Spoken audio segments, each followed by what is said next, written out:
Hello, welcome in or welcome back to my channel. I'm Deb from DG Reads and I'm here today to kick off a vlog for Winterween.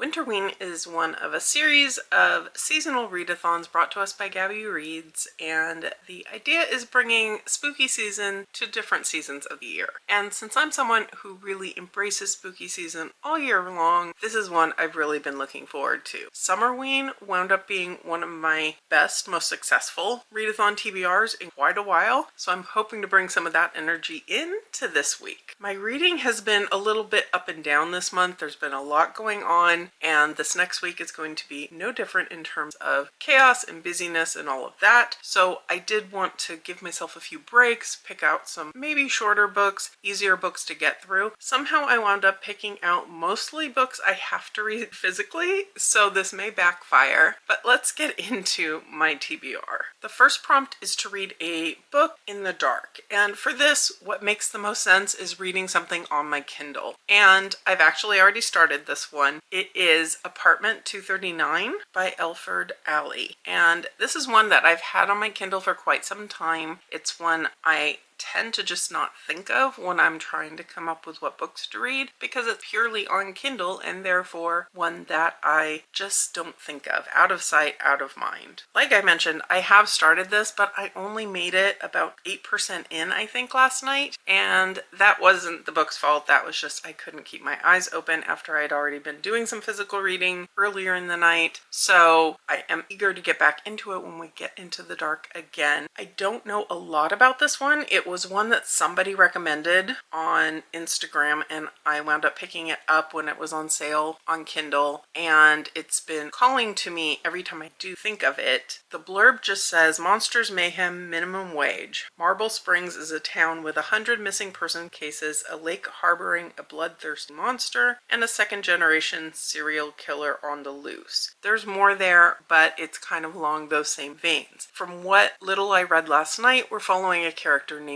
Abe, and he's recently lost his family in some sort of tragic accident. We don't have details on that yet, and he's moved into a new apartment. This apartment comes with ghosts. They're friendly ghosts, it seems, but he now has the ability to see ghosts. Don't know what's going on. According to the synopsis, he's going to discover that this town's missing people is somehow tied to what happened to his wife and his child, so I'm eager to find out more. The next prompt is really easy. It's just to read a horror or a thriller. And for this one, I am putting on my TBR Blankie by Keelan Patrick Burke. This is one that I'm really eager to get to. I know a lot of people I know and trust have really loved this, and it's super short, so I'm trying to make it easy on myself. Like I said, this is one I got gifted for my birthday by Holly. Thank you, Holly, again. But it's one that has me really eager to pick it up. In this one, we're following another father who has lost a child. In this case, it was a baby, and his wife has left the house. She can't stand to be there after what happened, so it's just him. The nursery has been stripped of everything except her favorite blankie called Blanky, and he starts hearing noises. That's really all I know going into it with something this short. I do want to go in relatively blind, so I'm very excited for this one. For the prompt to read a book with a house on the cover, I'm going to be reading Misery by Stephen King. This is a reread for me. It is the buddy read with Monica. Add a little bit of Monica and a bunch of people reading Stephen King this year, a different book each month, and this is one that I'm looking forward to revisiting. I did start this one a little bit last night and got a little bit into it on my commute home, since this is the only one that I have on audio. I feel like people generally know about this book, but it's following an author. He's in a terrible accident, and this woman, who's his biggest fan, takes him into her home, gets him hooked on drugs, takes care of him. She has some medical background, but she doesn't necessarily know entirely how to take care of him, but also because his legs are basically shattered, he is stuck. And this is one that definitely sticks in my memory, so it's interesting to go back. I didn't love it the first time I read it. I read it a second time some years back and enjoyed it a lot more and appreciated kind of the storytelling aspect of it. So I'm eager to see how I'm going to like it this time. This one has a ton of different editions, but the one that sticks out in my mind when I think of Misery is a cover with just an isolated house on the front. So I think that works perfectly for this prompt. The next prompt is for a horror book that was published more than 5 years ago, and I have a few options for this one, but I think what I'm going with is Rest Area by Clay McLeod Chapman. This is a series of short stories. I gather this is his debut story collection, and this is an author I've had some mixed results from, I think, in the past, but an author that I know that I definitely can enjoy, and it's one that I quite honestly just picked up because I needed an extra book for one of those buy two get one free type of sales, but I figure I should get to it sooner rather than later, and one of my goals for this year was to actually read more short story collections, so let's add another one to the list for this month. From the blurb on the back, it says it's sharply tuned, haunting and darkly humorous. The stories take readers from the county fair to the suburban home to the Boy Scout camping trip, flipping each stopping point on its head. Don't know really anything about this collection going into it, but I'm excited to find out more. And the final prompt is to read something in a different format, so it can be manga, graphic novel, something that's different kind of from your other reading. And for this one, I'm going to pick up Final Cut by Charles Burns. This is a graphic novel, and it is a gifted copy from Pantheon, and I don't really know much about it other than the art kind of called to me. There's definitely some weird, strange, dark imagery in here,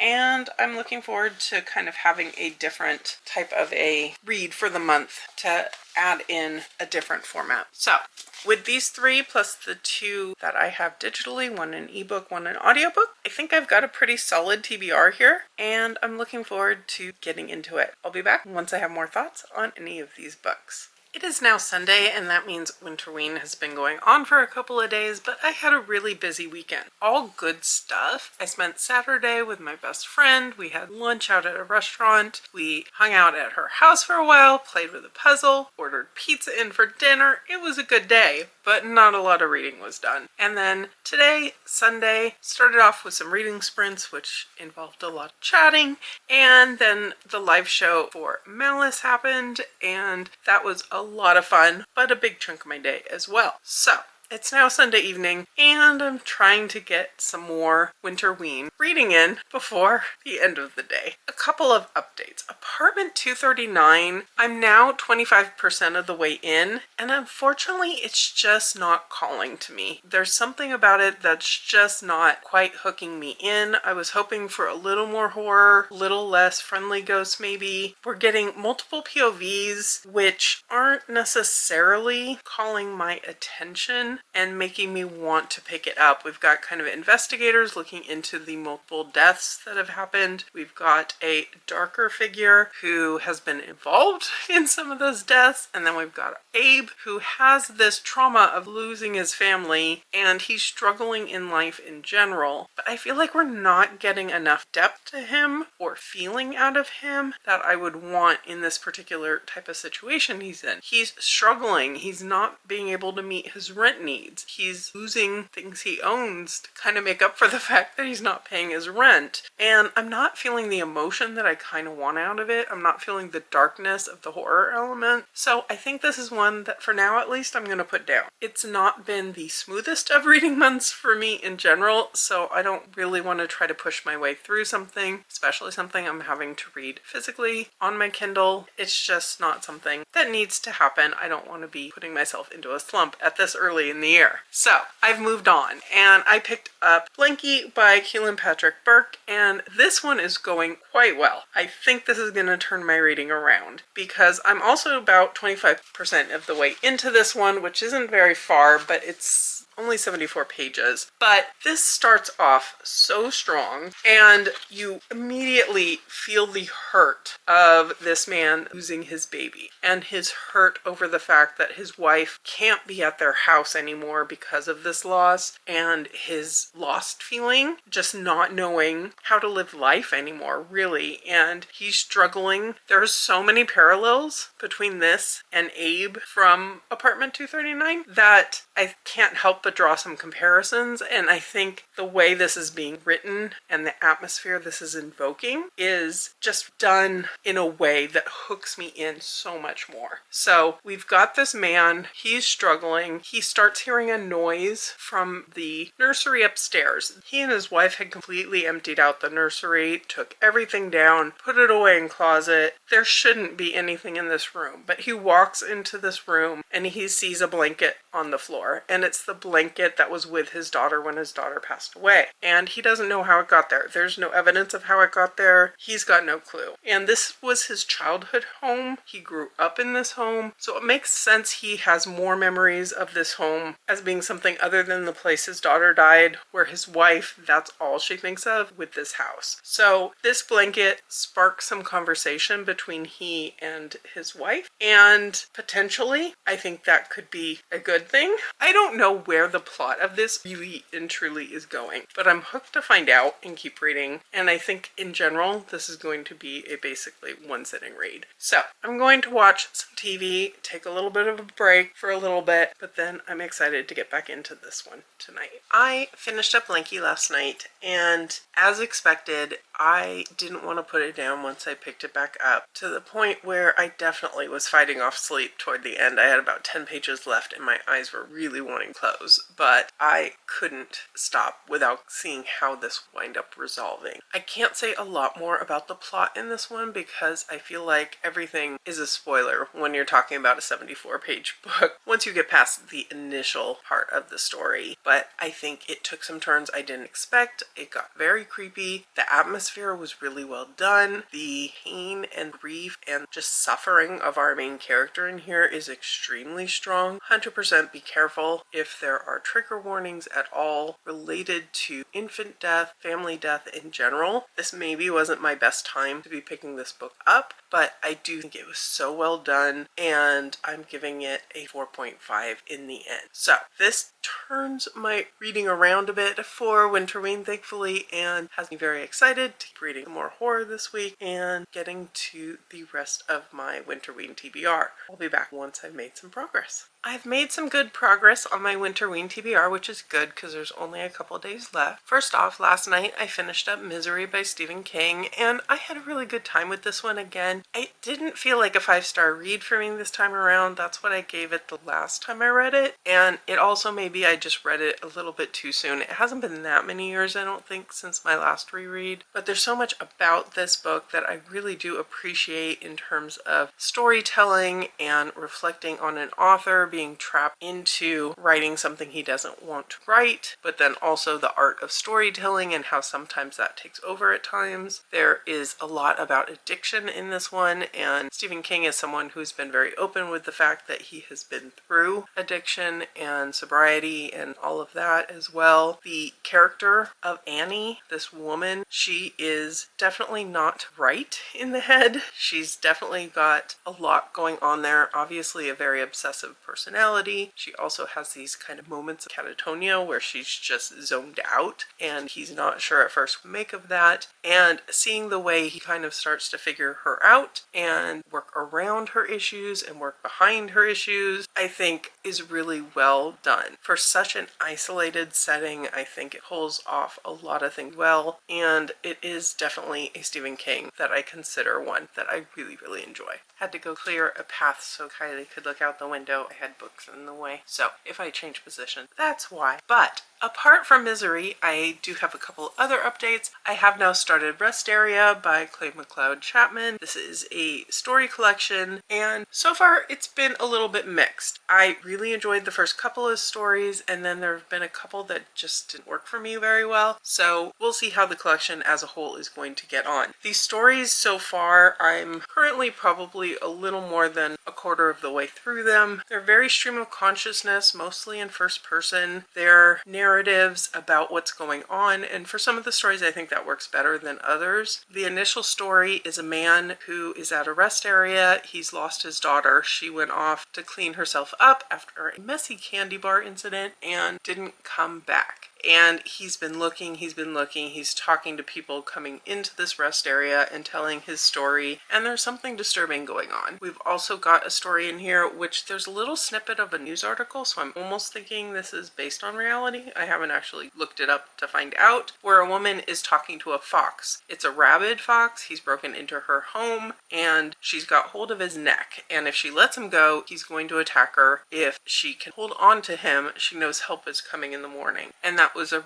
really interesting narrative and an interesting thought in general. Some of the other stories in here have characters with disabilities and kind of a very sexual nature to the stories, which kind of didn't work for me. So we'll see. There's a lot in here that's really about depravity and weird urges and strange things going on. So we'll see how this is going to wind up for me. There's enough stories so far that I have been enjoying that I am looking forward to continuing. And then lastly, I have started Final Cut. Blanky is so small, I'm actually using it as my bookmark currently. And this one, we are following this woman from cover, and she's being brought into this friend group, and she's relatively new. She meets on the opening pages this artist, this boy, this man, I don't know how old they're supposed to be, but he is drawing some disturbing images. Basically, the art from the cover pages are things that he has drawn, and he's telling her that this image, or part of this image, was a self-portrait. He's a little bit weird. They're also going to be making a movie, and she's their star of this movie. They've made these homemade kind of horror movies growing up, and she's brought into the group and is now be in this new movie. I'm liking it so far. It's weird. It's interesting. I wouldn't say I'm loving it. I'm kind of reserving judgment on that till the end. There are random surprise bits of full-on nudity in here. So I had a few surprises as I flipped a couple pages and went, oh, hello. Rather large images, but not too many. It's just part of the weirdness that is this book. So I'm going to continue on with my winter reading, hoping maybe I can finish some things up tonight, potentially, or hopefully by tomorrow so I have time to get the vlog edited.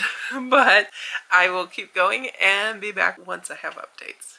I'm here to do some wrapping up for Winterween. And first off, I did finish up Final Cut last night. And in general, this was a fun time. It was a weird time. It was an entertaining time. I generally liked my time with it. I think it's just one that's hard to pin down what I liked about it and what I didn't. I really liked the art in here. I really liked the weirdness. The main character, his kind of grasp on reality. There's definitely some mental health issues going in here. I don't think it ever gives a diagnosis, but his friend calls him manic in one moment. There seems to be kind of maybe a bipolar element, but he definitely has some social issues. He definitely doesn't read a room properly. He goes into these moments of kind of staring off into space, and then other moments where he can't be shut down when he's talking about something he enjoyed. And the way this book kind of blurred reality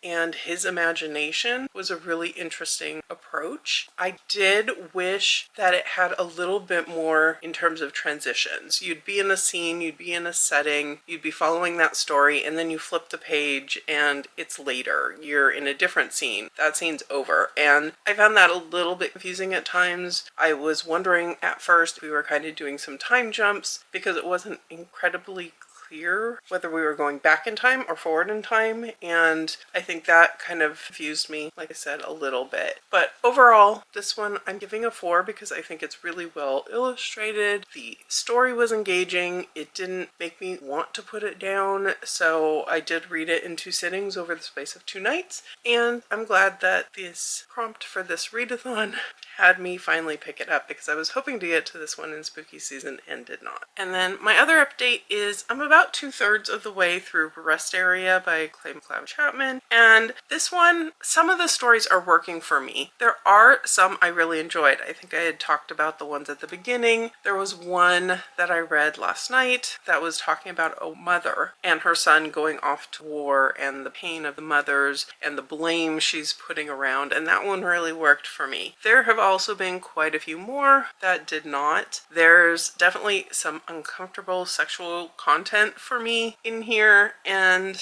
I think this is one where I think trying to binge the rest of the book in one sitting is probably not the way to go. So I do plan to finish this one, but it's probably going to be more of a pick up a story each day type of a read. So I'm not going to finish it in the space of this vlog. Currently, I think this one's looking like it's going to be a 3 for me. I don't see it getting much better than a 3 at this point, just because of the way that some of the stories are 4 and 5 level stories categories. Some of them are definitely well below a 3. So I think a 3 is going to be the appropriate score here. So clearly my Winterween TBR wasn't quite to the standards that my Summerween TBR was, but I still had a fun time. I got to a few books that I really wanted to get to, and as always, I appreciate the excuse to focus in on spooky reading for a week. Let me know in the comments below, did you participate in Winterween? What was your favorite read? Have you read any of these books? Do you have a book recommendation for me? Please let me know. And if you've made it this far and you don't have anything to comment, leave me a ghosty emoji. If you could hit that like button below, I would surely appreciate it, and subscribe if you're interested in more of my spooky reading, more of my successes in DNFs, and more of my bookish content in general. But for now, I'll go ahead and leave you here and catch you real soon in a new video.